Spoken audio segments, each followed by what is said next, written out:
Hey, I'm Sith King. And I'm Sonic Sons. And we're the Rambling Reviewers. And today we're continuing our continuing Korra coverage with episodes 3, 4, and 5 of Season 3. Or Book 3. Normally we just do 2 episodes, but then the schedule changed, and then the schedule changed. I think they broadcast 3 episodes on the first night, and then 2 every night every Friday thereafter. So we did our normal thing of, we'll do 2 episodes, and then we left one off, and we realized we're off beat from the normal thing now. Yeah. So we're trying to catch up. Okay, so again, the unusual amount of quality in Korra. Yeah. Let's hope they keep that up. Who knows? I haven't actually seen beyond episode 5 myself, so I don't know. Oh, really? Yeah, I have this problem with getting this thing to record properly. So I have to wait for rebroadcast sometimes. Or you could just look online for. Well, I could look online. If you may have known this already, but I'll make it clear. I'm that guy who's really stringent about obeying the copyright stuff. Yeah, not so much. Yeah, I don't know if I've met anyone else my age who cares as much about copyright as I do. But yeah. So, anyways, episode 3. The Earth Queen. Sadly, this is no, never mind. That was a stupid joke. Anyways, so it's all about how they go. The main cast goes to Ba Sing Se to try to find Earthbenders who live in Ba Sing. I mean, Airbenders who live in Ba Sing Se. They're saying Airbenders who live in Ba Sing Se because they've heard some reports. I'm not sure where they're getting all the reports. They're like, we heard a report somewhere. Yeah. Where did that come from exactly? Local police or something? Yeah, seriously. Because if there are local police, you think they'd be talking to the Queen and not Korra. Yeah, or whatever. Who the other guys are. White Lotus. Oh, yeah. Maybe the White Lotus has got agents around who are telling them things. What the hell is the White Lotus anyway? It's a group that does anything the plot needs it to do. At the end of the first show, they were like the badasses who were going to help us out right at the climax. And now in this show, they're also prison guards for badass prisoners. And mooks. And mooks, yeah, as far as that goes. Yeah, seriously, every time they've showed up on screen, they've gotten their ass kicked. Eventually. Yeah, I suppose they have. Yeah, so they go to Ba Sing Se, and they get accepted into high society, sort of. Well, they kind of just show up in high society, and the Queen is like, I don't really care about you. Yeah, because the Queen's kind of a psycho. Yeah, she is. Yeah, so anyways, the Queen is like, I haven't seen any airbenders, but I can check if you guys go and do this thing for me. Go get this tax shipment, she says. Which is pretty clear that she's not, puppy-kicking evil, but evil in her own way when she's, allowing certain people to go super poor and she's spending all this money on our topiary garden and stuff. Yeah. So you're like, oh, you should probably not do that, Korra. But Korra went ahead and got her the tax stuff. Because she wants to help find the airbenders. There's not a lot of urgency about that airbender finding mission. I mean, I get it. You want to find him. That's cool. But it's not like, there's a magical thingamajig. The fate of the world is in peril. We need airbenders. And considering that, you might just be like, no. How about I depose you because you're a jerk, and then I'll find the airbenders on my own. I can wait. Okay, I wasn't going so far as to go to that. I was going, going for wait until the government collapses and then install a puppet dictator. I was going to go for install a democracy. I don't know what you're doing. World domination. And then the Earth Kingdom invaded that'll be the 3rd series. Then everything changed when the Earth Kingdom attacked. Oh man. Anyway, so yeah, they. On their way to collect the tax shipment, they're attacked by bandits. Who turn out to be good guys right at the end there, which I thought might be a sort thing. of good guys because they're still technically stealing, but. Yeah, but still, they're as good as the American revolutionaries who were technically breaking every law in the book, but okay, I can see why. Well, not every law. Okay, many of the laws in the book. Yeah, basically, they're being taxed without representation. As Americans, we must stand with the bandits. Typically, I don't think any of the nations really has a democracy. Except the Republic now. They've talked, they elected their new president. But the other ones, they don't have... Yeah, none of them have any say. So it's there's the chieftains... Oh, yeah, and the chieftains of the Northern Water Tribe. Eska and Desna, who should have been in freaking prison for, helping to Yeah. nearly destroy the world. I mean, they did change their minds right at the end there. But at the same time, it's like, I thought Korra's dad was going to be the chief, and then he got screwed out of it, and you think they'd put him back into it in the aftermath, and then he... Yeah, it doesn't really make sense. I mean, Not exactly heck, visited. they jailed Azula because, Because of what she did. Yeah. In the first season. First show, I mean. The first show. Yeah, so why not Eska and Desna? They're clearly giant pricks. Nobody else wanted to run the Northern Water Tribe? I don't know. Well, I wouldn't want to. Yeah. So I like this that we busted out 3 of the 4 baddies, and everyone converges on the last prison. Like, we know what's going to happen now. Yeah, and including Zuko. Zuko's there. Yeah, and he's riding a dragon, and it's a Western-style dragon too, which I approve of. Yeah. Eastern-style dragons are okay, but honestly, I prefer Western-style dragons. I don't know. Eastern-style dragons look like snakes, and Western-style dragons look like, dinosaurs that fly and shoot fire from their mouths. Those are cool things to have. Yes, they are. So, anyways, while Korra is busy doing the work of a corrupt government official, Korra showing when to use good values. Yeah, I mean, at least she was, she was aware that something was fishy, but sort of like, okay, I'll go along with it for now. Kai shows how much of a wonderful person he is by beating up and mugging people for money and then not apologizing or giving it back. And robbing Bolin and Mako while we're at it, and leaving them stranded in the outer ring where all the poor people are. Where they coincidentally run into the one fruit stand in the entire place that has someone related to them working for them. Yeah. And they find their grandma and their uncles and cousins and stuff. Yeah. Now this is made...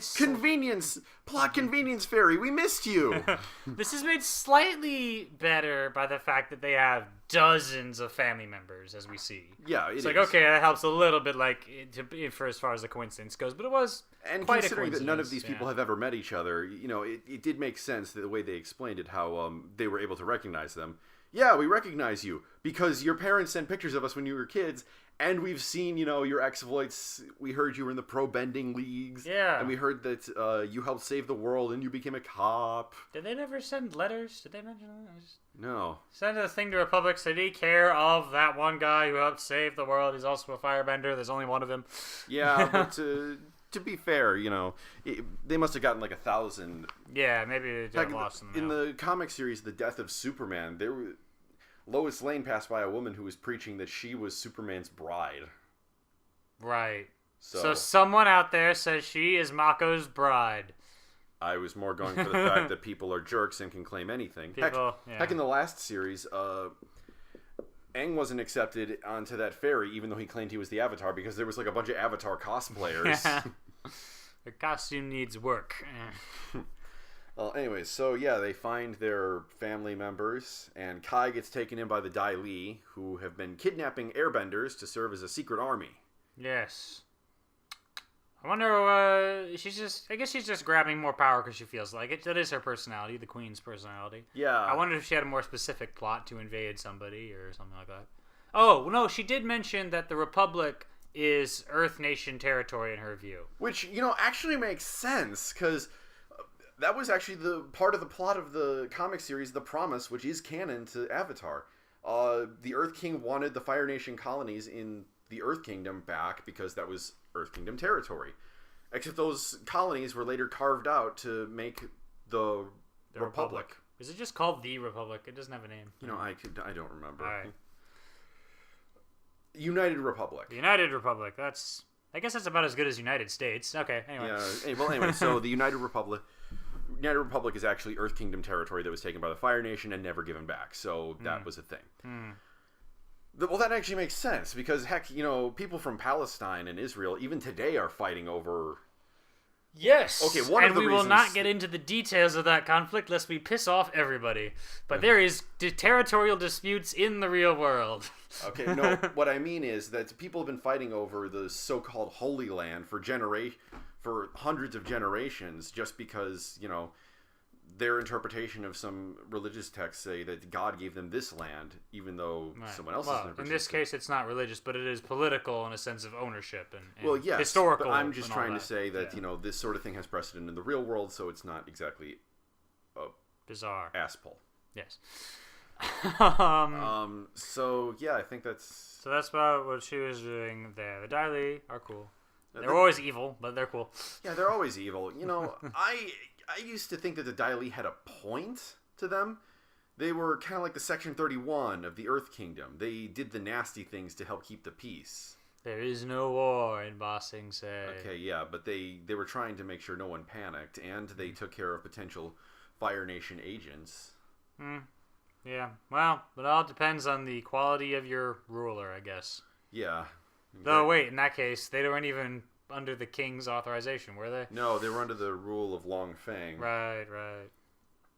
Well, whatever. So that was episode 3. And then they rescue Pili. Is that how they pronounced it? I'm just reading this off Wikipedia now.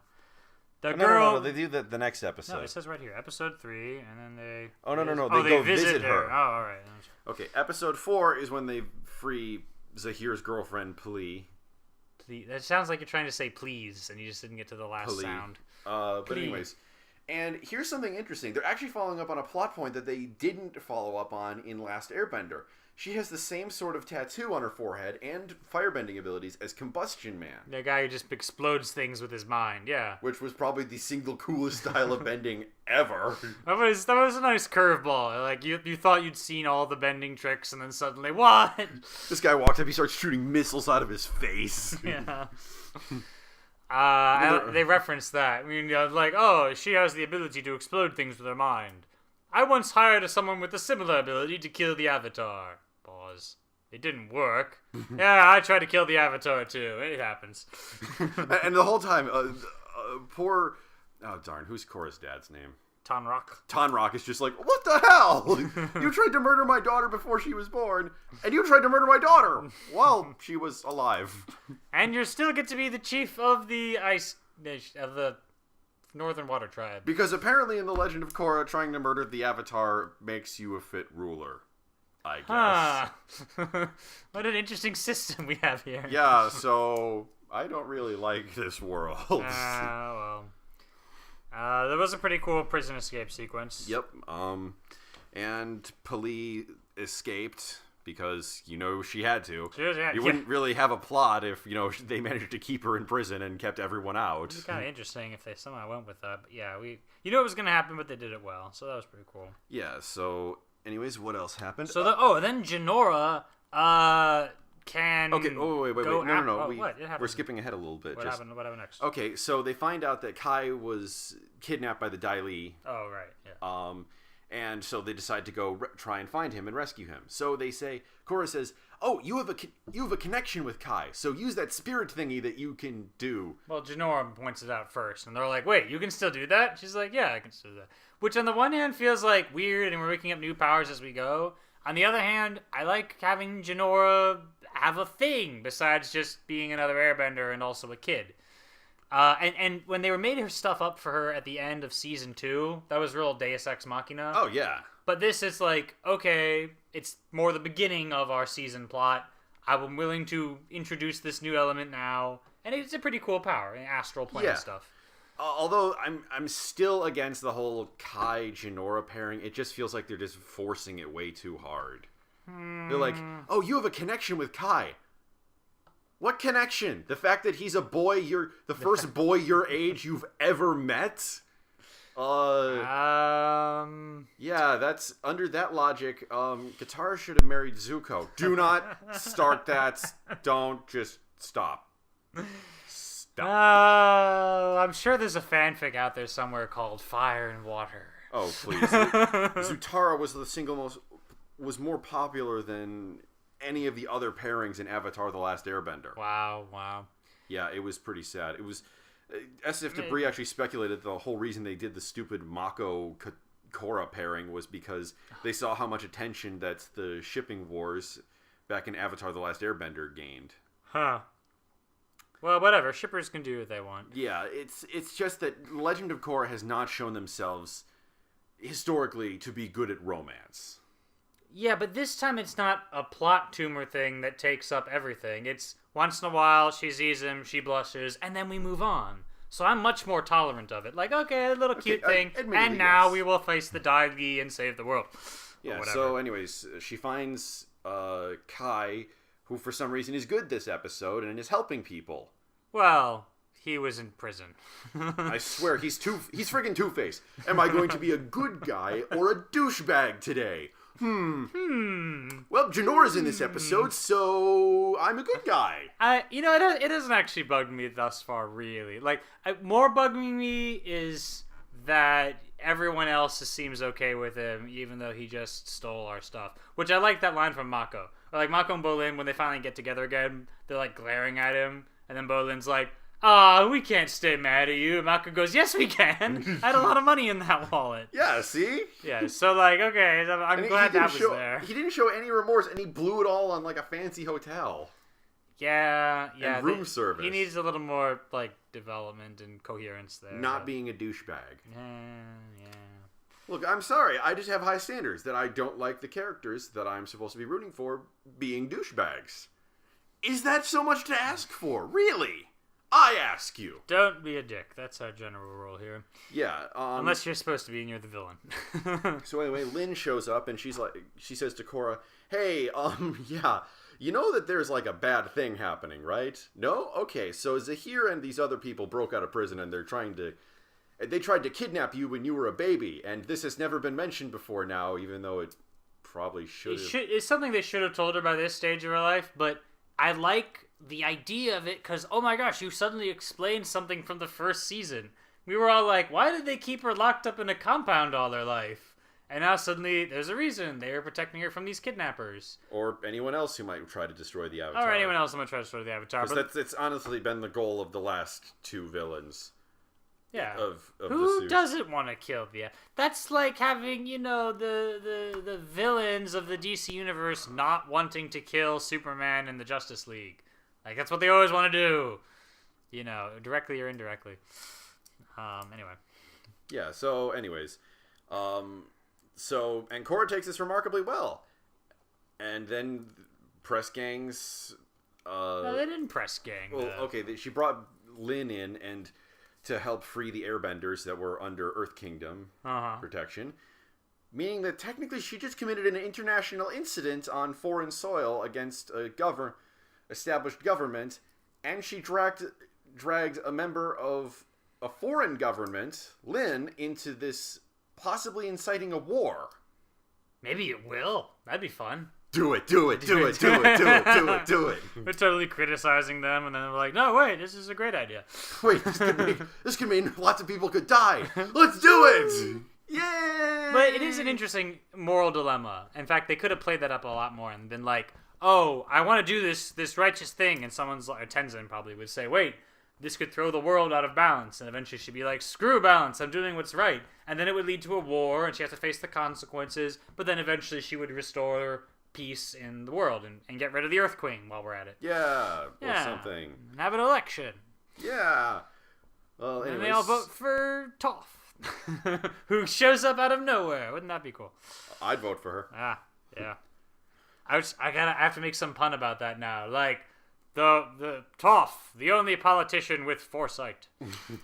Because, she'd be okay with it. She always had this great thing. They could make fun of her, like, they'd stumble upon the fact she was blind, but it was never in a way like, we're kicking this person because they're disabled. It's like, oh, she's that awesome that she can take it. And she would remind other people, you're the moron. I'm blind, remember? Oh, right, I'm sorry. I just thought it was so fun.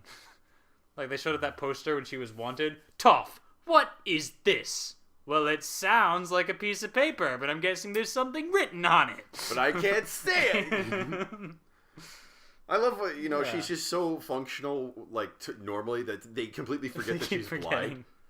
And then, like, later in the same episode, she shows her another poster. What is it with you people? I'm blind! Right, it was like they would make jokes about the blindness that were actually jokes about everyone else being an idiot.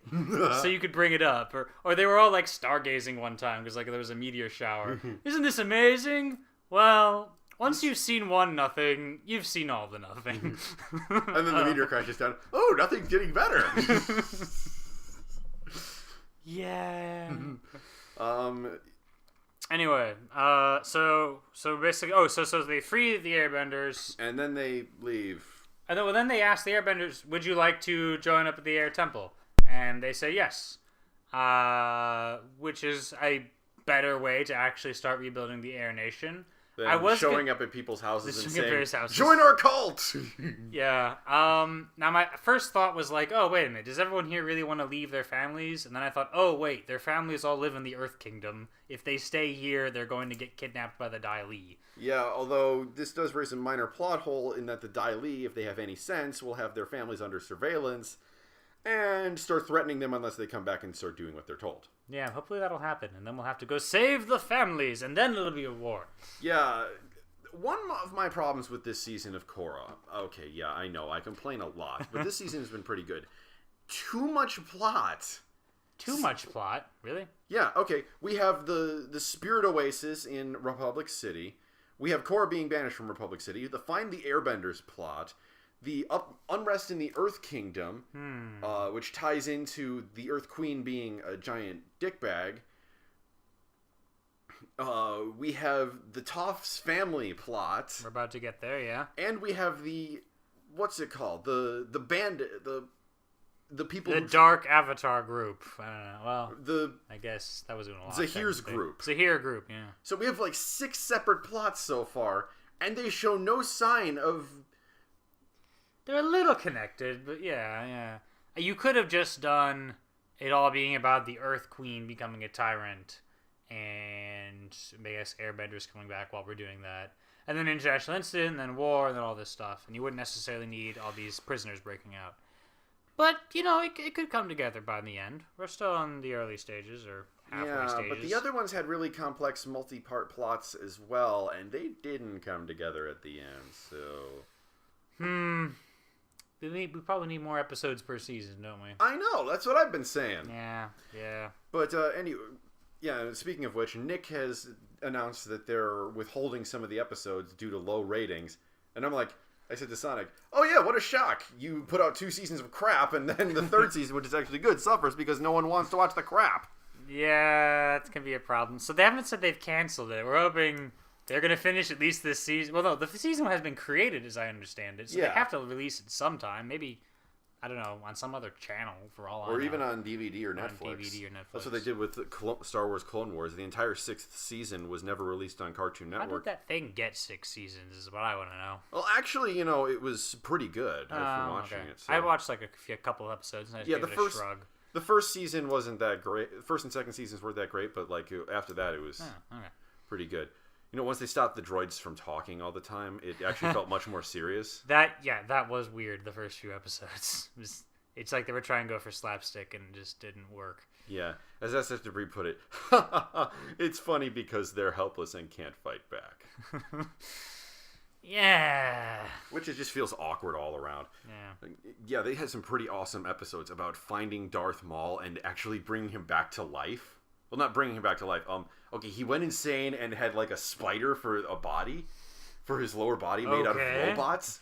And then they used dark magic to give him regular legs back, and he tried to become ruler of a criminal empire to take down the Jedi and the Sith combined. Wow. That is awesome right there. Not see that coming. Oh, and his brother is his secret apprentice. Well, what do you know?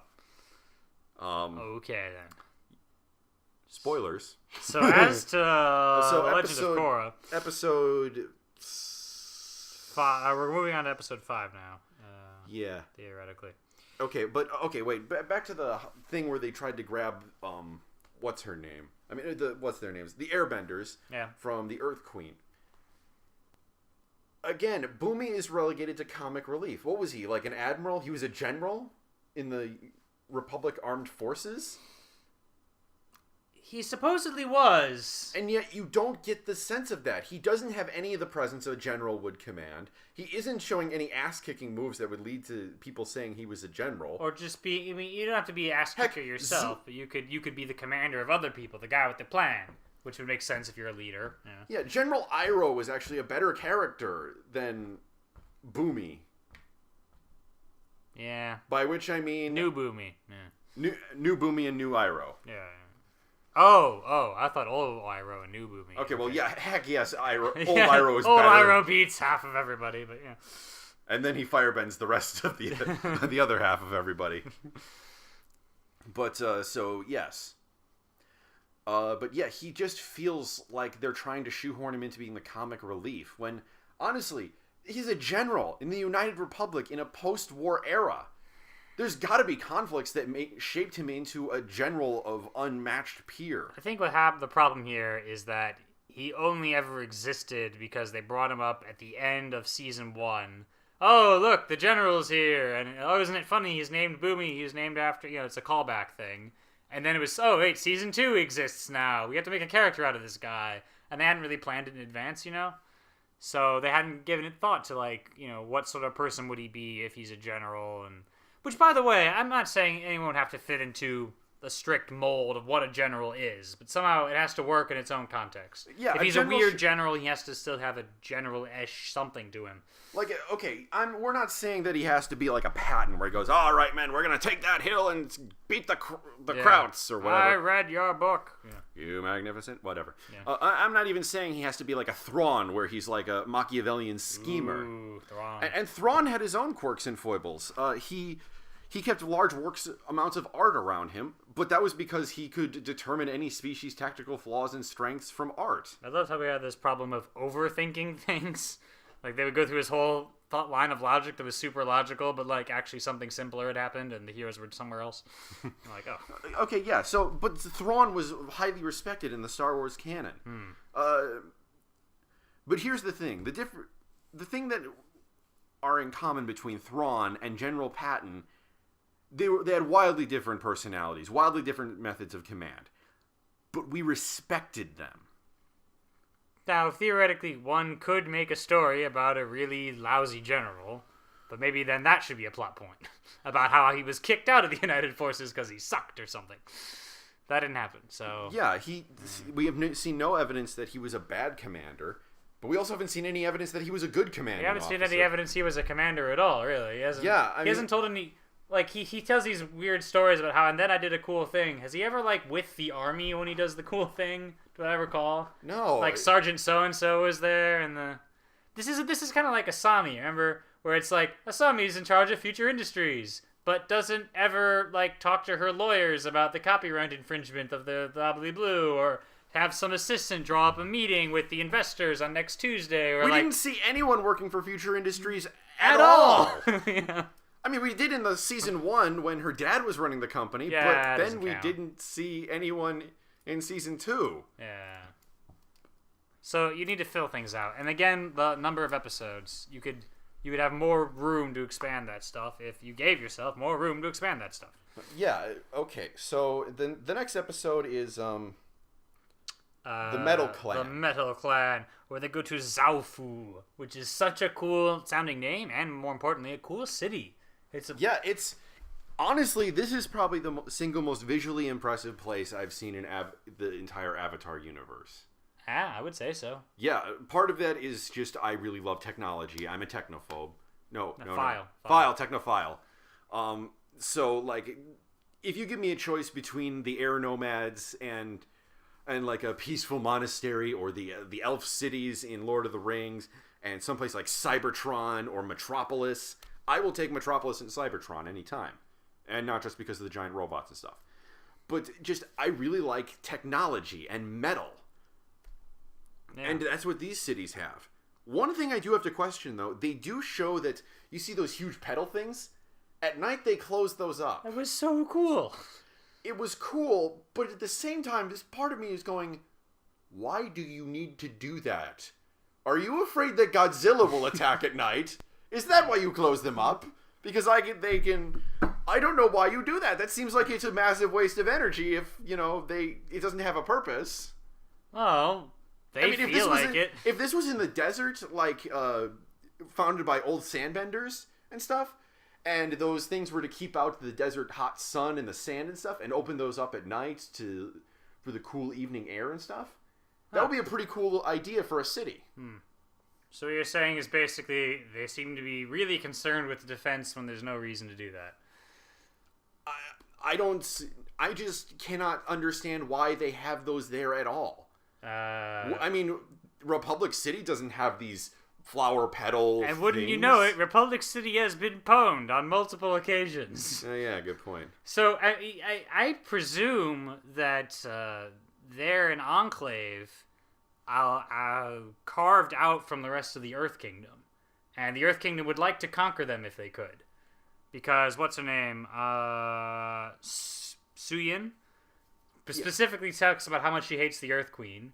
I wouldn't be surprised if there was a previous battle where she sent out agents to, like, take this city back because it belongs to us. It's on our land, and she said, screw it. And they put up these big old defenses. That makes sense to me. That makes sense. We'll see if it gets developed later on. And it was so beautiful, too, because you thought it was artistic, and now it's artistic and defensive. You're like, interesting. Yeah. I mean, it's really cool. And, like, pretty much everyone in the city is a metal bender. By which I mean absolutely everybody. No, not everybody. Because our favorite whack job from season 2 is back. Oh, yes. Varric's back! Varric's back. He did the thing. And he has Julie with him. He's working with magnets now. That's right. The guy who came up with... The guy who invented movers and the assistant-mounted backpack glider is working with magnets now. Be afraid. Be very afraid. Yeah, that was fun. And he shows absolutely no concern about this. He just drops in by dinner. And he goes, "Hi guys, how's it going?" And everyone's like, "What the hell? Weren't you? You were evil. You broke out of prison." That was you couldn't prove I did any of that. So anyways, here's what I'm doing now. And everyone's just like, "Oh, okay." And they just get along with him. Because it's Varric.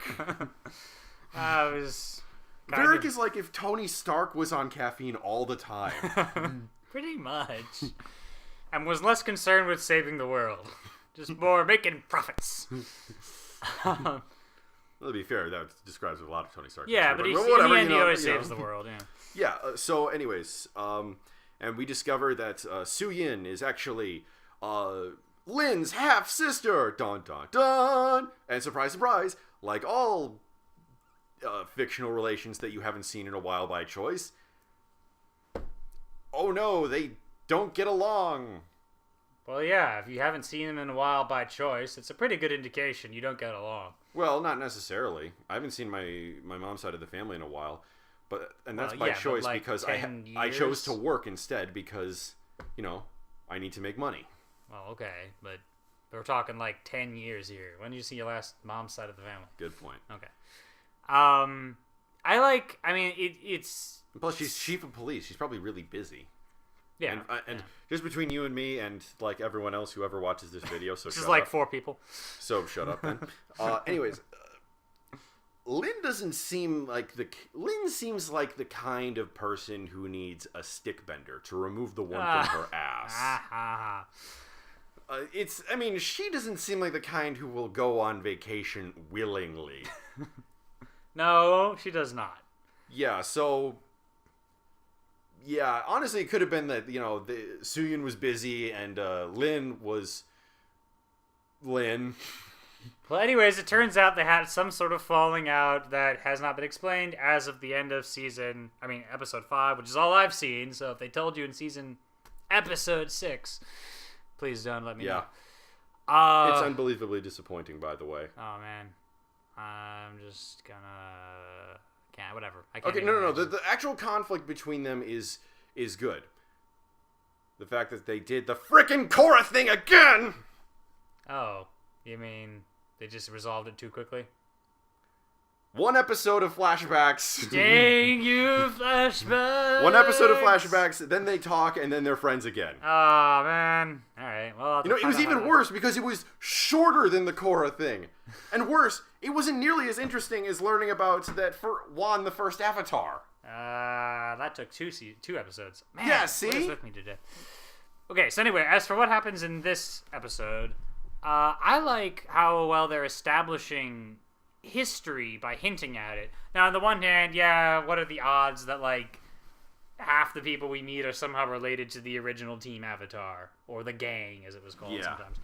On the other hand, this is neat when you hear that, Tenzin had some problems with his dad and his siblings. Which, makes sense if you think about it, because Aang had to deal with the fact that he was the last airbender. Heck, it was the series title for a while. Yeah.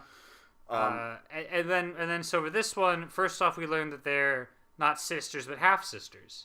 And you're like, oh, did Toph get divorced from her first husband, or was she widowed, or something else happened? I don't know. Like, that's interesting, and you don't have to go into it because it's not important to the main plot. But it gives the world a sense of reality that things didn't exactly go to happily ever after or something, and that Toph herself is off on a weird journey now or something. I don't know what's up with that. Or she's dead, either one. Or she might be dead or something. I want her to show up randomly and be awesome, but we'll find out. I want her to show up in the season finale when Sahir is, like, being all evil and stuff, and she just walks in and just starts smacking people.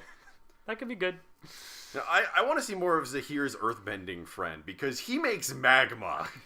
So that is seriously the coolest power in the show. I'm serious. You can keep your avatar state. You can keep Combustion Man's face missiles. I want the ability to create goddamn magma buzzsaw blades that fly wherever I goddamn want them to. Make that a t-shirt. I want my flying magma buzzsaw blades. Yes, exactly. It will show me just laughing hysterically as buzzsaw blades are circling me. Anyway, as I was saying about the history, but so then Suyin reflects on their childhood a bit and says, because Toph was raised in a super strict environment, she raised her own kids sort of, super free range, which is good in one way, but the way she did it felt sort of neglectful. And they didn't, they didn't feel like they had her support or whatever, and that kind of messed them both up. And you're like, that's interesting, that, whatever, Toph made a mistake as a parent. Again, it wasn't a perfect, world after the end of the credits. Like Aang. So that's kind of neat. I also really love how this whole city works, and this is just particular to me, but it's like idealized hippiness or something. Like, everyone's doing their own thing. There's artistic expressions. These people are practicing dancing. Her two sons have, like, invented their own game and made it. Suyin herself, like, hung out with some sand people on Tatooine. No. Traveled around the world, just tried to find what was interesting to her. I just love that idea of breaking out of the mold and doing, weird stuff with yourself. And yet, for the most part, they're not obscenely annoying. No, they're not. I didn't find them annoying at all. A lot of times when they try to make an artsy fartsy hippie community, they come across as, look, man, we're doing our own thing and you're horribly wrong for raping Mother Earth or whatever and stuff. Here's some pot and we're better than you because we are in touch with the Earth Mother or some bullshit like that. The difference is they're not giving any sense of arrogance. Except for that artist dude, but that was because he was an artist dude. Well, one guy maybe. But in general, we're just following our passions, and isn't that great? I'm like, this is great. Although, I would like to...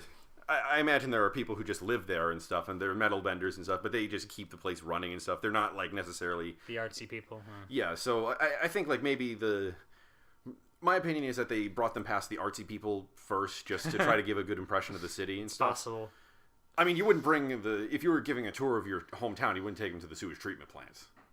Yeah, I suppose I wouldn't. But whatever. In general, I like how this town was portrayed. Oh, me too. I mean, everyone came off. Oh, and I like this moment between what's her name, Suyin's daughter, the one that Opal. Opal is the Airbender, the new Airbender, and she meets with Bolin. And Bolin, they have like a little romance thing, and then Bolin goes into like moron romance mode, is like, so basically he's normal state. But he's like, hey baby, you're looking fine, and let me make stupid puns and stuff, and it lasts only like 30 seconds before she's like, Bolin, what are you doing? And I'm like, yay! Yay! Not horribly annoying. That was so cool. I mean, if it's gonna last 30 seconds, then it becomes kind of fun. But if they were gonna pull it out for 3 episodes, then it would have gotten so annoying, and I would have hated it. But I like this. Seriously, Bolin, just stop it. It's okay. He's like, I'm sorry. I get nervous around girls. And thank you for being honest enough to admit your feelings. No fucking shit. Or maybe it's the fact that you're a friggin' idiot. And then he's listing his accomplishments, and then you think he's boasting and bragging, and then you're like, oh wait, he really was a pro-bending star, and he really was a movie star. And he did help save the world. Yep. He really did all those things. And that's what I love. Continuity. I mean, last season, they mentioned the fact that they were pro-benders. Mako and Bolin and Korra were pro-benders once at the beginning of the season to show that Bolin was still the only member of the Fire Ferrets still around. Yeah. Aside from the two new guys, and they lost like faster than anyone else in recorded history. It's like they went out of their way to say, "Oh yeah, the Equalists, yeah, that never happened," or, "Oh yeah, the pro-bending, we didn't do that." Yeah, and then that links again to the sense of trying to put the plot on hyperspeed because we only have so many episodes per season. So we don't have time to revisit stuff or build in these details or any of that. And but again, that's a problem. They didn't need to revisit it that much. They just said, "Oh yeah, I did this," and we remember that because the audience remembers these are things that they did, and that's really good for a show to connect back on itself to show that these actions have consequences, which I have complained before is something that Legend of Korra severely lacks. Which is why it was nice when she got thrown out of the city in season 3. Oh yeah. Well, I advised doing it back in season 1, but better late than never. Yeah.